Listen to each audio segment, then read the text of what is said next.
Hyderabad కేబీహెచ్పీ police station పరిధిలో హాస్టళ్ల కారణంగా రోజురోజుకి గొడవలు, ఘర్షణలు పెరుగుతున్నాయి.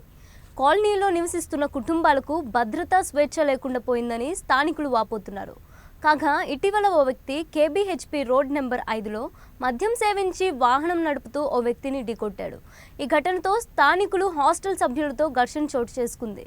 దాంతో అక్కడ ఒక్కసారిగా ఉద్రిక్తత చోటు చేసుకుంది. గతంలో కూడా పార్కింగ్ చేయొద్దని చెప్పినందుకు ఒక కుటుంబంపై ఒక హాస్టల్కు చెందిన యువకుడు దాడి చేసిన ఘటన మర్చిపోకముందే మరో ఘటన చోటు చేసుకోవడం స్థానికంగా చర్చనీయాంశంగా మారింది. ఇదిలా ఉంటే ఇలాంటి ఘటనలు తరచూ జరుగుతున్నప్పటికీ సంబంధిత వ్యక్తులపై పోలీసులు చర్యలు తీసుకోవడం లేదని స్థానికులు అసహనం వ్యక్తం చేస్తున్నారు. కాలనీలోని కుటుంబాలు అర్ధరాత్రి బయటకు రావడానికి భయపడే పరిస్థితి నెలకొనిందని, హాస్టల్ వాసులు రోడ్లపైన మద్యం సేవించడం, ఇళ్ల ముందు అక్రమంగా వాహనాలు పార్కింగ్ చేయడం, దురుసుగా ప్రవర్తించడం జరుగుతుందని స్థానికులు ఆగ్రహం వ్యక్తం చేస్తున్నారు. ఇకనైనా హాస్టల్ నిర్వాహకులపై ఉన్నతాధికారులు జోక్యం చేసుకొని కఠిన చర్యలు తీసుకోవాలని డిమాండ్ చేస్తున్నారు.